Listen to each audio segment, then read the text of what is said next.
మా యాత్ర చార్ధామ్ యాత్ర. ఫైనల్గా మేము సరస్వతి నది పుష్కరాలకి ఇక్కడ ఈ ప్లేస్కి రీచ్ అయిపోయామండి. ఇక్కడ బస్ పార్కింగ్ చేసి ఇక్కడ నుండి ఇప్పుడు స్టార్ట్ అవుతున్నాము. అంతా కూడా వాకింగ్నే వెళ్ళాలి అక్కడికి. ఇక్కడ నుంచి పుష్కర నదికి అక్కడ రీచ్ అవ్వడానికి ఈ బస్సు పార్కింగ్ ఏరియా నుంచి పుష్కర్ నదికి 10 కిలోమీటర్స్ డిస్టెన్స్ అండి. బై వాకబుల్, మనం నడిచి మాత్రమే వెళ్ళాలి. ఇక్కడ ఎటువంటి హెల్పింగ్ లేదు, అంటే వేరే వెహికల్స్ కానీ ఏదైనా, అంటే చాలా స్మాల్ రూట్ మాట అది. స్టెప్స్ ఇక్కడ ఏంటంటే అవైలబిలిటీలో మనకి ఏ ఆప్షన్స్ లేవు, నడిచే వెళ్ళాలి తప్పకుండా. 2 అంటే 2 లాంగ్. మాకు చెప్పడం అయితే దగ్గరే, పర్వాలేదు వెళ్ళి వచ్చు అని చెప్పారు.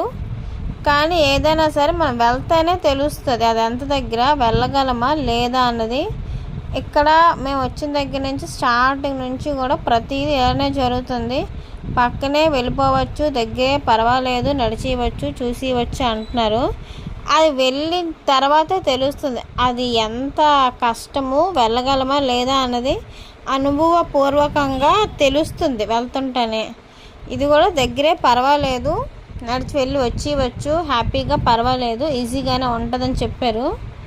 అయితే మేము స్టార్ట్ అయ్యామండి. ఫస్ట్ వాకింగ్ స్టార్ట్ చేసాము. ఇక్కడ చుట్టూరా అంతా కూడా ఈ స్నో హిల్స్. ఇంకా బాగుందండి ఈ ఏరియా, ఈ ప్లేస్ అయితే చాలా చాలా బాగుంది. చలి ఎక్కువ ఉంది బాగానా, అంటే ప్రజెంట్ అయితే మార్నింగ్ కదా, ఎండ కాస్తుంది.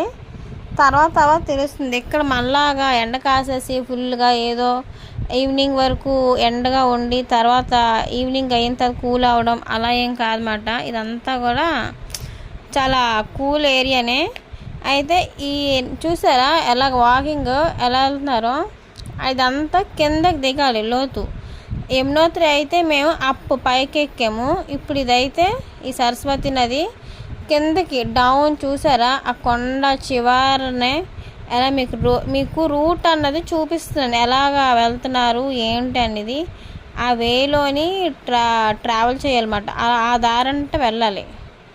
చూస్తున్నారు కదా, అటువైపు వెళ్ళాలి. ఆ చివరికి అక్కడ సరస్వతి నది పుష్కరం అన్నమాట.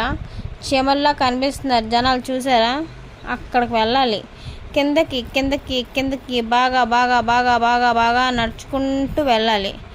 ఇదండి సరస్వతి నది పుష్కరం. ఫస్ట్ ఇండియన్ విలేజ్ మానా.